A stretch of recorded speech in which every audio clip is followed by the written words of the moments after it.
쇼펜하우어가 쓴 여록과 보유라고 하는 책이 있습니다. 우리가 안 쓰는 단어다 보니까 여록은 뭐고 보유는 뭔가 알 수 있는데, 여록은 어떤 기록에서 빠진 나머지 기록이라는 뜻에서 여록이라고 한 거고, 번역을 한 거고, 보유는 그 빠진 것을 채워 넣었다라는 뜻입니다. 그러니 빠진 것들에 그것을 갈무리 해가지고 다시 그걸 채워넣은 책들이 바로 이 여록과 보유다라고 하는 책인 거죠. 그 책을 보면은 이런 말이 나옵니다.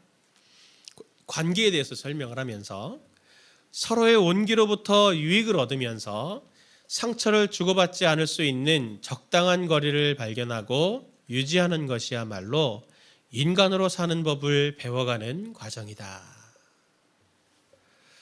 그러니까 온기를 너무 가까이 가면은 또 상처받고, 또 너무 떨어지면은 또 너무 추워가지고 또 외로워지고, 이러니 적당한 거리를 발견해 나가는 그것이 인간으로 사는 법을 살아가는 법을 배우는 법이다라는 얘기를 쇼펜하우어가 했는데, 공감이 되면서도 한편으로는 좀 슬프지 않습니까?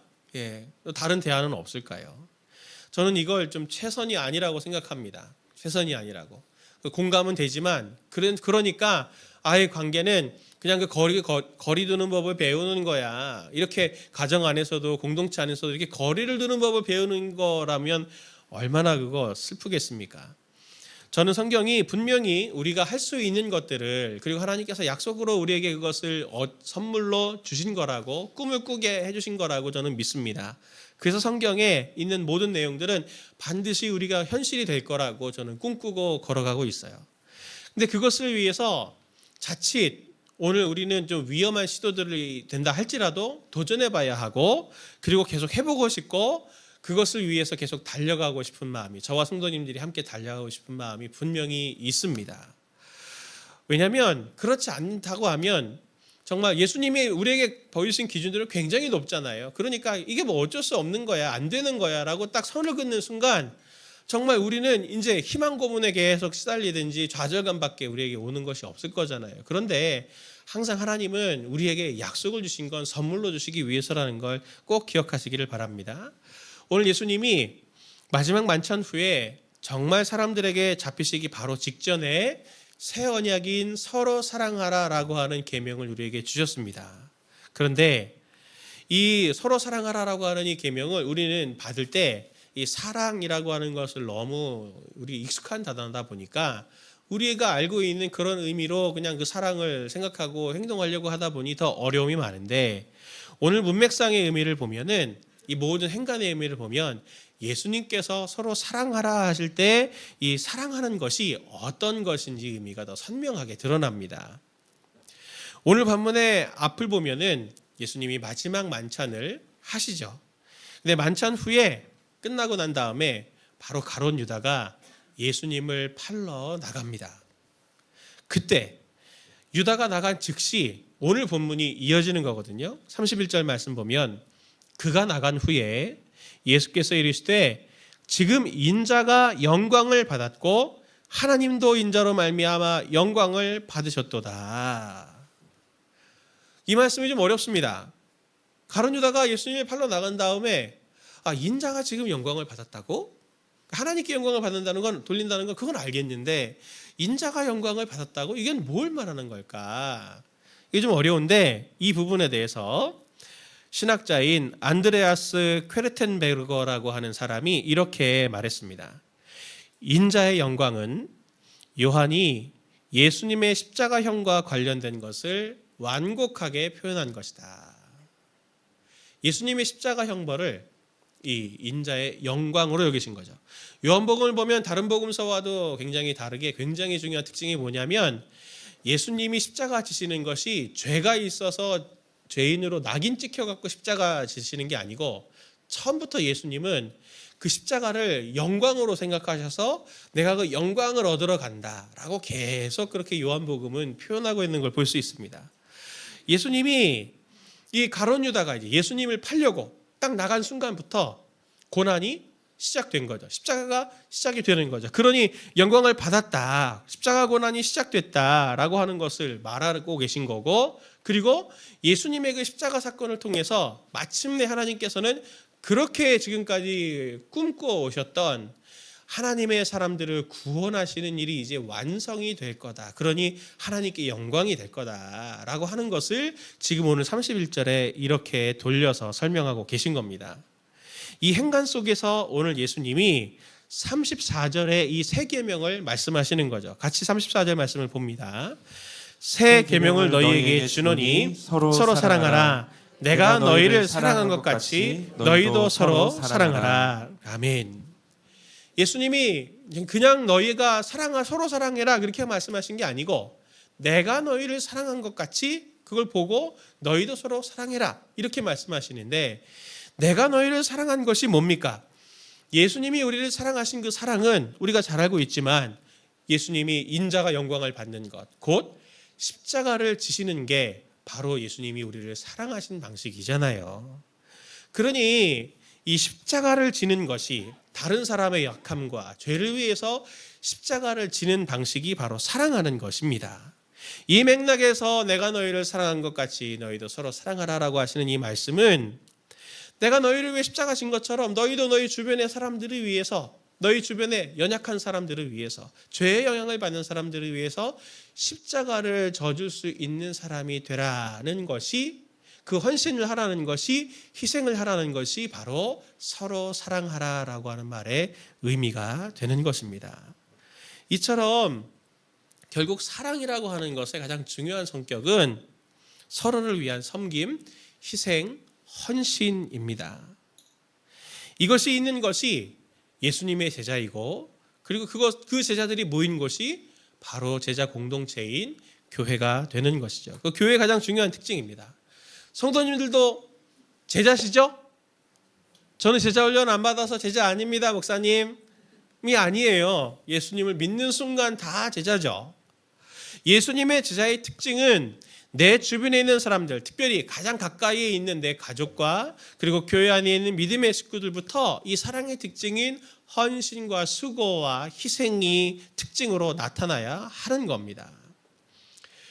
그래서 성도님들도 주변을 한번 뒤돌아보시면 하나님의 사랑이 많은 사람들, 믿음이 좋은 사람들, 하나님께 또 열정이 많은 사람들을 보면 그분들의 모습이 어떻던가요?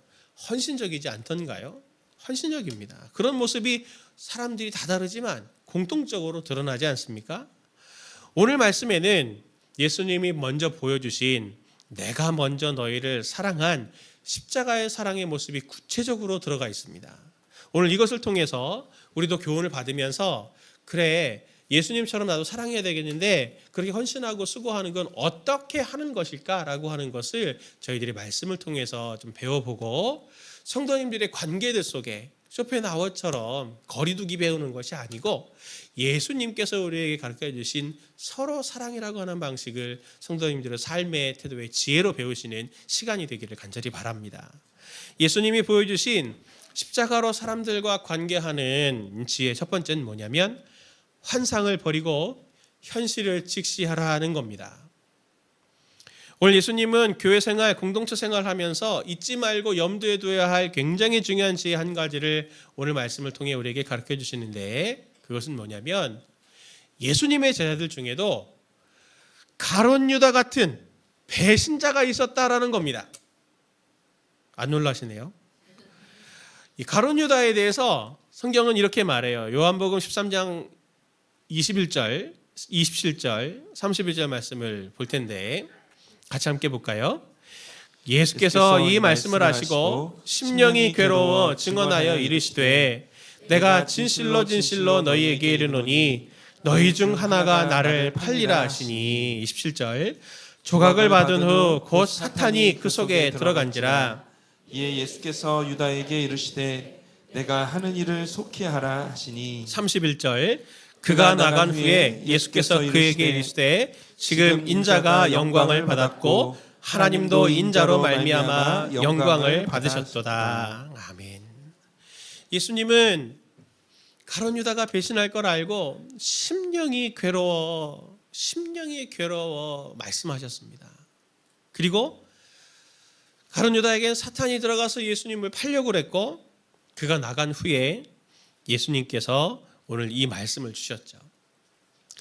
예수님의 제자들 중에도 예수님이 어떻게 할 수 없는 사탄이 들어간 사람, 그리고 배신자, 예수님을 판 사람이 있었습니다. 가만히 제가 교회를 보면, 우리 교회만이 아니고 모든 교회들을 보면은, 또 교회 안팎을 보면 교회와 교인들에 대한 공통적인 환상, 판타지 같은 것들이 있는 것은 아닐까 하는 생각을 종종 하게 되는데, 그게 뭐냐면 어떻게 교회가, 어떻게 중직자가, 어떻게 목사님이 저렇게 할 수 있나라고 사람들이 말하는 걸 보면서, 교회를 뭐로 생각하는 건가? 성도를 뭐라고 생각하는 건가? 천사라고 생각하나? 예수님이라고 생각하나? 아닌데. 얘가 그렇게 생각을 하죠. 우리는 사람들 안에 죄성이 있다라고 하는 생각을 교회 안에서 성도님들도 종종 놓칩니다. 다 성숙하고 또 믿음도 좋으시고 한 그런 모습들을 보니까 나보다 더 남이 낫다라고 하는 좋은 마음에서 그런 마음을 갖는다는 것은 알지만, 저를 비롯해서, 목사인 저를 비롯해서 모든 사람들이 아직도 해결하지 못하는 것은, 죄성의 문제는 예수님의 재림의 때까지는 완전히 해결이 안 됩니다. 다 연약함들이 있어요. 그래서 우리가 스스로도 생각할 때 관계 속에서 꼭 마음에 염두에 두셔야 될 게 뭐냐면, 사람은 죄성이 있다라고 하는 것을 꼭 마음에 염두에 두실 필요가 있습니다. 그걸 염두에 두지 않으면 더 큰 상처를 받아요. 목사님이 어떻게, 중직자가 어떻게, 순장님이 저렇게, 이러면서 상처를 받는 거죠. 사도라고 하는 자도 예수님의 배신의 자리에 있었잖아요. 그걸 생각하십시오. 예수님도 어떻게 안 돼요. 그런 사람들이 교회에 있어요. 근데 예수님만이 아니고 초대교회의 모습을 봐도, 바울도 자기의 사랑하는 아들인 디모데에게, 에베소 교회를 목회하고 있는 디모데에게 편지를 쓰면서 이렇게 썼습니다. 디모데전서 1장 18절부터 20절의 말씀 보면 이렇게 말합니다. 아들 디모데야, 내가 내게 이 교훈으로서 명하노니, 전에 너를 지도한 예언을 따라 그것으로 선한 싸움을 싸우며 믿음과 착한 양심을 가지라. 어떤 이들은 이 양심을 버렸고 그 믿음에 관하여는 파선하였느니라. 그 가운데 후메네오와 알렉산더가 있으니 내가 사탄에게 내준 것은 그들로 훈계를 받아 신성을 모독하지 못하게 하려 함이라. 어떤 사람들은 양심을 버렸고 믿음에 관해서는 파선했다, 배가 깨진 것 같다, 침몰하고 있다, 이렇게 지금 얘기하는데, 그 중에 대표적인 예로 드는 사람이 누굽니까? 오늘 본문에 후메네오와 알렉산더라고 하는 사람이 있습니다. 이 사람들은 누구냐면 선생님들이에요. 말씀을 가르치는 선생님들. 오늘날로 따지면 저 같은 말씀을 가르치는 목사죠. 목사인데 양심엔 파선했고 믿음에서 파선했고 양심을 버렸다 말하는 사람들이 있어요. 초대교회에서부터 있었습니다. 사도인 바울도 어떻게 안 되는 사람이 있는 거예요. 가라지 같은 사람들이 교회 안에는 있을 수 있습니다. 역사 대대로 그랬어요. 그 사람들이 심지어 영향력 있는 자리에도 있을 수 있습니다. 우리는 사랑하라라고 하는 이 계명을 어떻게 생각하냐면, 모든 사람들에 대해서 호의와 동정심을, 따뜻함을 가지고 있는 감정으로 생각하는 경향들이 있습니다. 그런 눈으로 보면 어떻습니까? 이 사도와 예수님 잘라내고 있는, 사탄에게 내가 버렸다, 이거는 내가 포기했다는 뜻이거든요. 포기한 이 사도 바울은 충성하지 못하는 사람이네요. 예수님의 제자가 아닌 거 아닙니까? 좀 뭔가 이상하죠?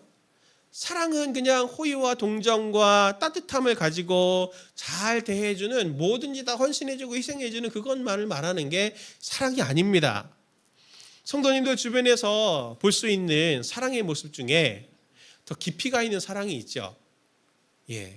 그리고 넓이가 있는, 무게감이 있는 사랑. 대표적인 예가 부모의 사랑, 스승의 사랑, 이런 것들이 아닙니까?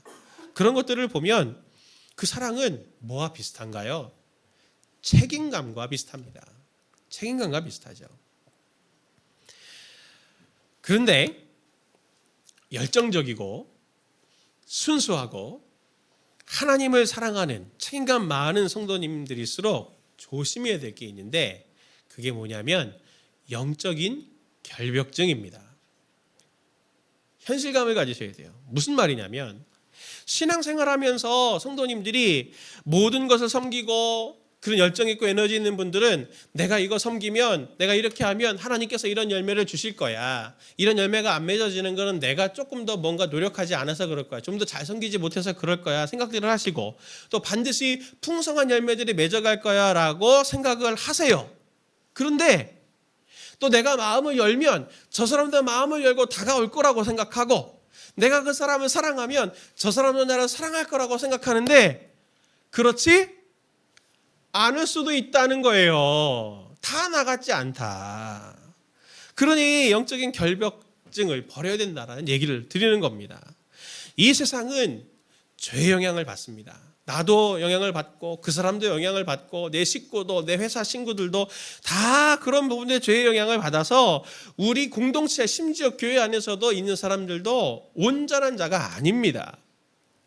심지어는 교회를 다니지만 후메네오와 알렉산더처럼 구원받은 자는 아닐 수도 있어요.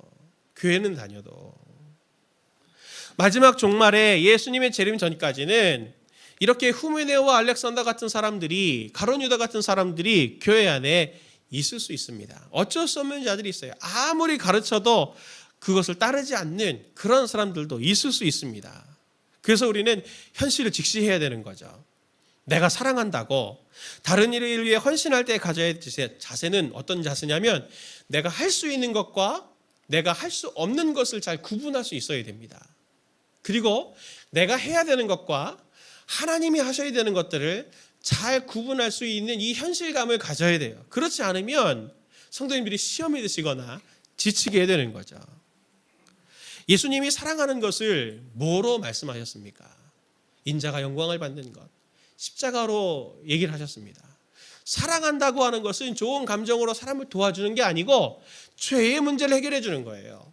어떤 사람으로 하여금 죄에 시달리고 있을 때 그 죄의 시달림으로부터 나의 섬김으로 그 사람을 죄로부터 건져주게 해주는 것이 사랑하는 것이고, 죄의 영향으로 이 사람이 가난에 찌들어 있거나 또 병들어 있거나 또 관계에 깨져서 상처받은 사람들이 있다면 그들에게 찾아가서 그 죄의 영향으로부터 그들을 건져주고 회복해줄 수 있는 그 섬김, 그 책임감 있는 행동, 그것이 바로 서로 사랑하라라고 하는 것의 구체적인 의미가 되는 겁니다. 그런데 우리는 그런 이 일이 누가 시작한 일이에요? 하나님이 시작한 일이잖아요. 사랑하는 것은 내가 사랑하는 것이 아니고 하나님이 그를 사랑하시는데 내가 그 사랑의 손으로 같이 돕는 겁니다. 돕는 거지 책임지는 게 아니에요. 할 수 있는 것까지만 하시면 돼요. 섬기고 하는 거, 내가 모든 거 섬겼다고 열매 보고 책임지고 다 그렇게 될 거라 꿈꾸지 마시고, 내가 하나님이 내게 맡겨주신 역할을 내가 여기에서 지금 이렇게 잘 감당해내는, 이게 바로 사랑하는 방식이다라고 하는 것을 기억하는 성도님들 되시기를 바랍니다. 두 번째로 예수님이 보여주신 십자가로 사람들과 관계하는 구체적인 지혜는 뭐냐면, 그에게는 기회를 주고 나는 낙심하지 않는다는 이것입니다. 그에게는 기회를 주고 나는 낙심하지 않는다. 예수님의 실제적인 사랑을 어떻게 구체적으로 구현해 볼 수 있을까? 31절 말씀을 보면 힌트를 얻을 수 있습니다. 같이 함께 31절 말씀을 다시 봅니다. 그가 나간 후에 예수께서 이르시되 지금 인자가 영광을 받았고 하나님도 인자로 말미암아 영광을 받으셨도다. 아멘. 예수님이 언제 이 말씀을 하십니까? 그가 나간 후에, 가룟 유다가 나간 후에, 자신을 팔러 나간 후에. 예수님은 그 전부터 가룟 유다가 자신을 배신할 걸 아셨잖아요. 성도님들이 예수님이시라면 어떻게 하셨겠습니까? 제가 만약에 예수님이었다면 벌써 잘라냈을 것 같아요. 예, 벌써 잘라냈을 것 같아요. 나가라, 너는 내 제자가 아니다. 그렇게 막 혼냈을 텐데, 예수님을 보면, 복음서를 특히 보면 이 마지막 진짜 예수님을 팔러 나가기 직전까지 예수님은 유다에 대해서 유다가 팔 걸 아셨음에도 한 번도 티를 내지 않으시고, 그리고 심지어 최후의 만찬이 있는 자리에서도 너희 중에 한 사람이 나를 팔 거다. 그러니 가룟 유다에게도 네가 나를 팔 거를 뉘앙스를 주시면서 그렇게 하지 말아라. 하는 걸 분명히 말씀을 해주세요. 어떻게든 가룟 유다가 돌이킬 수 있도록 끝까지 기회를 주시죠. 끝까지 기회를 주시는, 이게 바로 하나님의 사랑의 특징인 포용력입니다. 사람들을 구원하고 성장시키는 거, 사람들을 키워내는 거, 여기에는 기회를 주는 것이 정말 꼭 필요합니다. 그리고 기회를 줬으면 기다려 봐야죠. 그 기다림도 필요한 겁니다. 근데 이게 참 어렵죠. 제가 분당우리교회에서 이웃사랑 분과 사역을 할 때 거기에 여러 사역들이 있지만 청소년 성김부 사역이 있습니다. 우리 성도님들과 이 성남시에 있는 이 조손가정이나 결손가정들 학생들이 있잖아요. 그분들을 이렇게 1대1로 매칭을 해갖고 한 달에 한 번씩 이렇게 만나는데, 이분들이 이렇게 만나면서 교회에서 이제 하는 사역 중에 하나가 뭐냐면, 이 아이들이 이제 쭉 자라면은 이 아이들이 이제 나중에 학원을 배워야 될 때가 있잖아요. 그러면 또 이 학원, 이 배움의 길들 열어주기 위해서 어떤 그 학원 선생님들이, 원장님들이 저렴하게 값을 깎아드릴 테니 그 아이를 연결시켜 주십시오, 이렇게 해주세요. 그러면 교회 예산으로 이 아이들이 거기 학원 다닐 수 있도록 그렇게 링크를 해주는 사역들 중에 하나가 그 청소년 성김부 사역이 하나였습니다. 그러다 보니까 이게 또 예산이 한정돼 있으니 모든 학생들을 다 가르쳐 줄 수가 없습니다. 그러다 보니까 이 성도님들은 우리 애라도 먼저 좀 빨리 이렇게 연결시켜 줘갖고 잘 배움의 기회를 주었으면 좋겠다. 그래서 막 이렇게 말씀을 어필을 엄청 하시죠. 그래서 그 아이를 보내줍니다. 보내주면 이 아이가 학원을 잘 안 다니죠. 잘 안 다녀요. 저희 애도 잘 안 다녀요. 우리 애도 잘 안 다니는데 뭐 그 애들이 잘 다니겠습니까? 애들은 다 똑같은데. 그것만이요. 뭐 등록을 해줬더니 선생님도 그렇게 그 학원 원장님도 깎아서 해준 거잖아요. 얼마나 그걸 알고 있는 선생님의 마음은 조바심이 나겠습니까? 그리고 또 이 애가 한두 번 가다 안 가는 것뿐만 아니고 다음 달에는 무슨 피아노를 배우겠다, 그 다음 달에는 또 기타를 배우겠다, 그 다음 달에 또 무슨 춤을 배운다, 학원을 계속 바꿔요. 그러니 이 성도님들이 마음이 어떨 것 같으세요? 엄청 상하겠죠. 민망하고. 어렵게 이 아이를 교회에다 부탁해갖고 했더니 제대로 다니지도 않고 얘는 이렇게 자꾸 나로 하여금 교회에다가 이게 읍소를 하게 만드나, 이게 마음이 엄청 이제 어려워서 저를 찾아오실 때가 있습니다. 그럼 제가 뭐라고 할까요?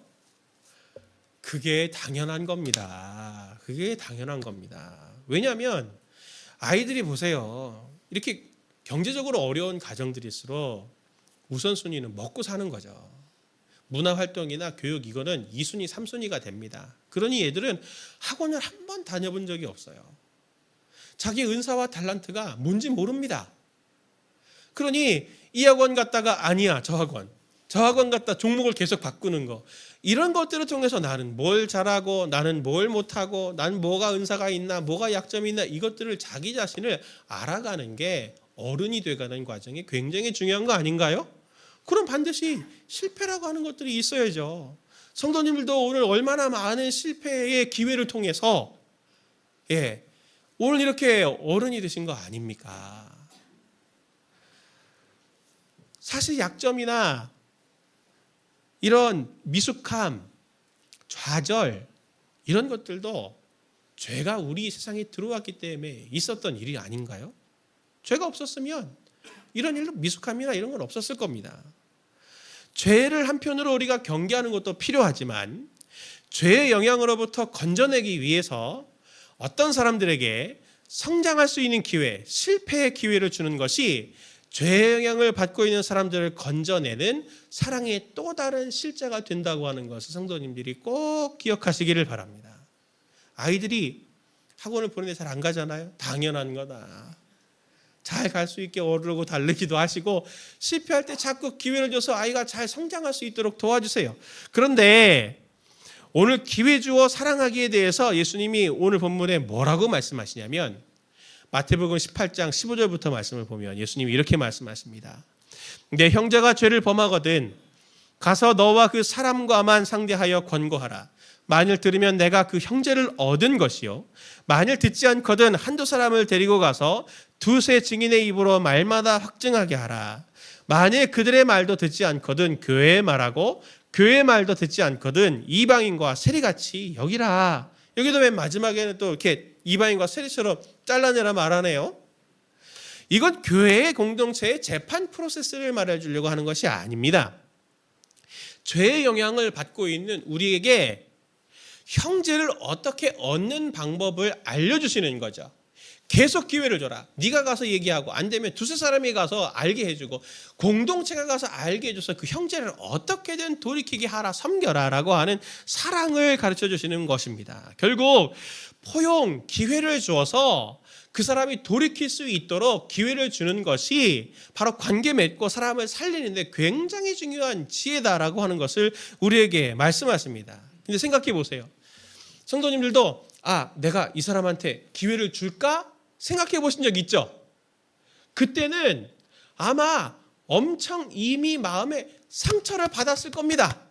그러니 내가 또 이 기회를 줄 때 이 기회 주는 게 또 부메랑이 돼서 나한테 상처로 돌아온 건 아닐까 이 생각들 하실 수 있겠지만 그럴 때 그리스도인은 이를 한번 딱 물고 한 번 더 기회를 주십시오. 한 번 더. 그게 섬김입니다. 우리가 다른 섬김들은 다 쉽지만 의외로 감정적으로 이렇게 섬기는 이런 훈련들에 대해서는 참 약한 걸 봅니다. 포용, 기회를 주는 것은 이렇게 용서만 있는 게 아니에요. 또 다른 형태의 기회와 이 포용하는 방식이 있는데 그게 뭐냐면 오늘 예수님에게도 그게 보여집니다. 예수님이 가룟 유다가 배신할 걸 알고도 기회를 주셨다 그랬잖아요. 끝까지 전혀 티를 내지 않으셨다고 했잖아요. 근데 그걸 다시 보면 어떤 모습이냐면 예수님은 가룟 유다의 선생의 길을 포기한 적이 없으셨던 거죠. 제자들을 부르시는 자리에 가룟 유다를 똑같이 불러서 똑같은 교훈과 똑같은 섬김으로 가룟 유다를 섬기셨습니다. 성도님께 제가 질문을 하나 드리려고 합니다. 성도님들은 제 생각 하시나요? 저 말입니다. 제 생각을 하시나요? 저분이 갑자기 왜 저렇게 정스럽게 질문을 하나 하시지만 저 성도님도 생각합니다. 늘 제가 이 주스럽고 보면서 같이 기도하고 제가 계속 그렇게 하는데 성도님들이 저를 생각하신다고 대답하신 분들은 한번 생각해 보십시오. 제가 목사가 돼서 목사로서 제일 어려운 것이 있다면 뭘 것 같으세요? 목사로서 제일 힘든 게 뭘 것 같으십니까? 저 사역하면서 상처 엄청 많이 받거든요. 네. 우리 교회에 와서는 제가 상처 좀 덜 받습니다. 근데 목사가 상처 엄청 받아요. 근데 누구한테 상처 받을까요? 예? 가까이 있는 사람들부터 상처를 받아요. 저랑 제일 가까이 있는 사람이 누군지 아시겠죠? 우리 교역자들, 그 다음에 우리 순장님들, 그 다음에 성도님들, 이렇게 상처들을 받아요. 그냥 그들의 기대가 많거든요. 마음을 주는데 이 마음대로 이게 마음이 갔으면 또 마음이 와야 돼. 마음이 안 오고 부메랑 돼서 상처로 오고 막 이제 이러니까 막 너무 힘든데 사실 그게 힘든 게 아니에요. 뭐가 힘드냐면 상처를 딱 받으면 마음이 확 위축되잖아요.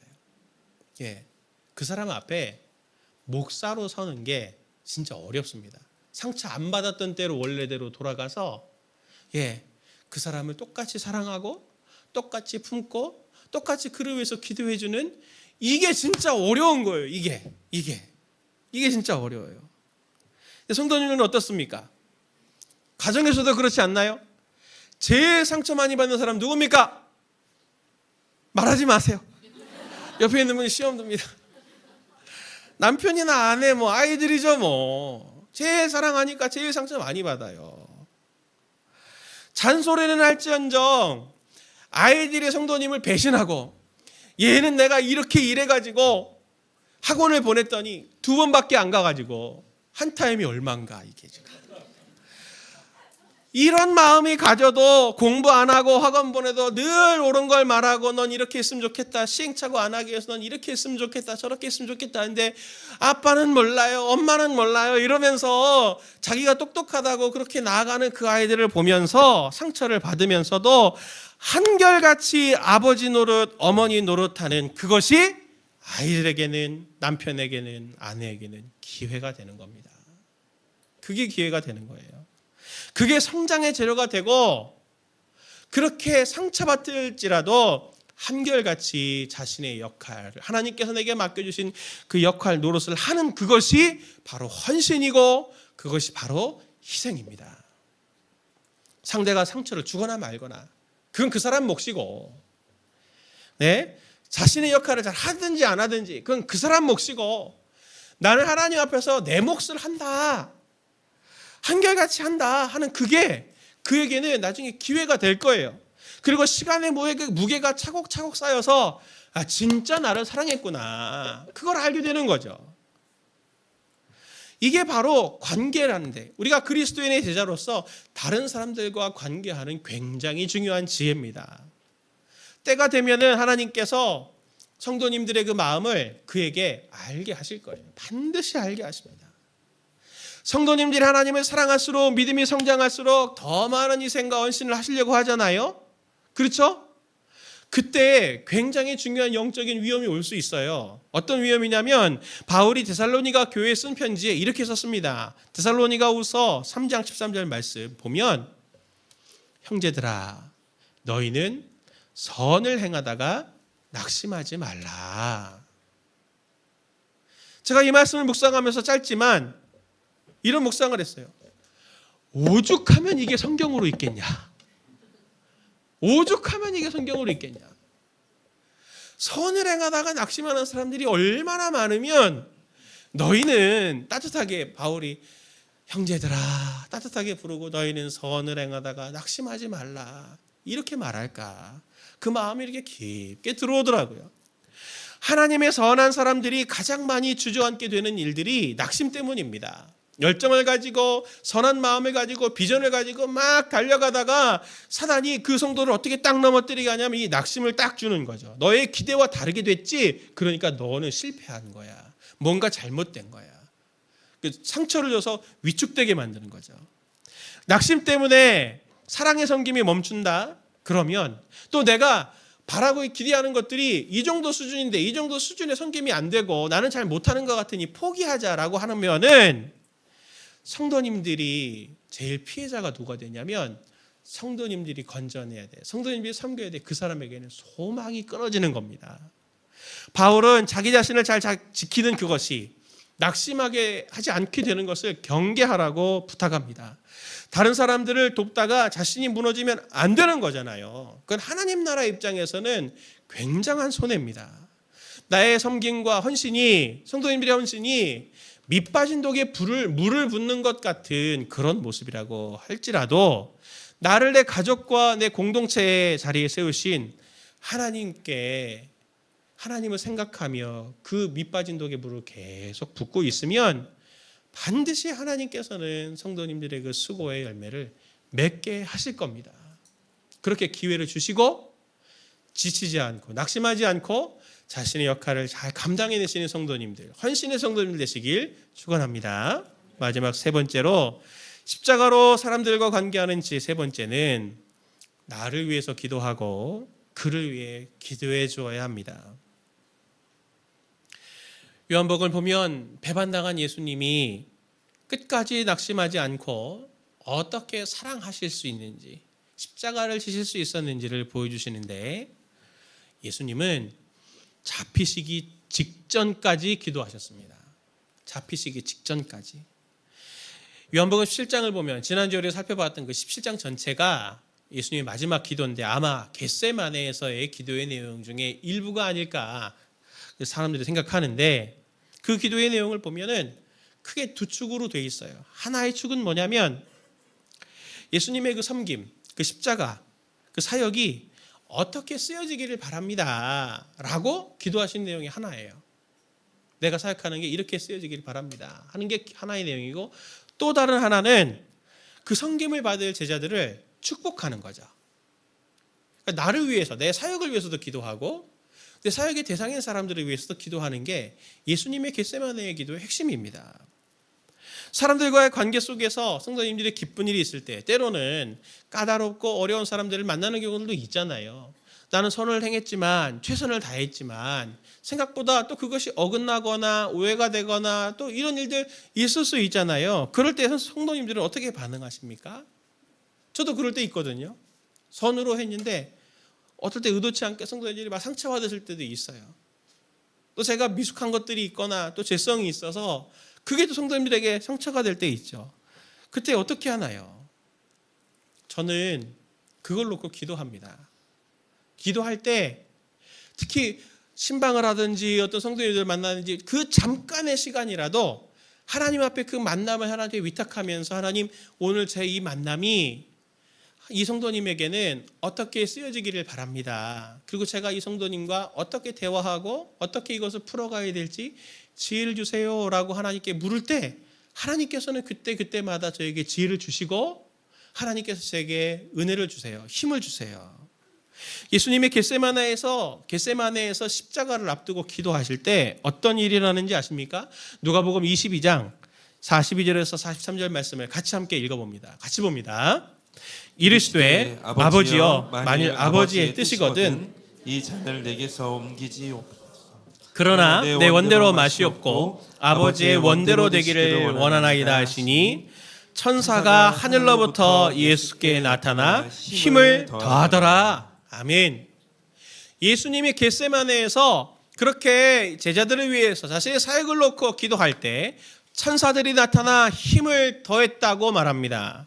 예수님도 십자가 그 사랑으로 그들을 섬기기 위해서 명분과 이유를 아셨죠. 내가 왜 왔고 십자가 져야 되는 게 이게 운명이다라고 하는 걸 아셨지만 그럼에도 감당할 수 있는 힘을 기도를 통해 공급받았습니다. 우리가 사랑해야 한다.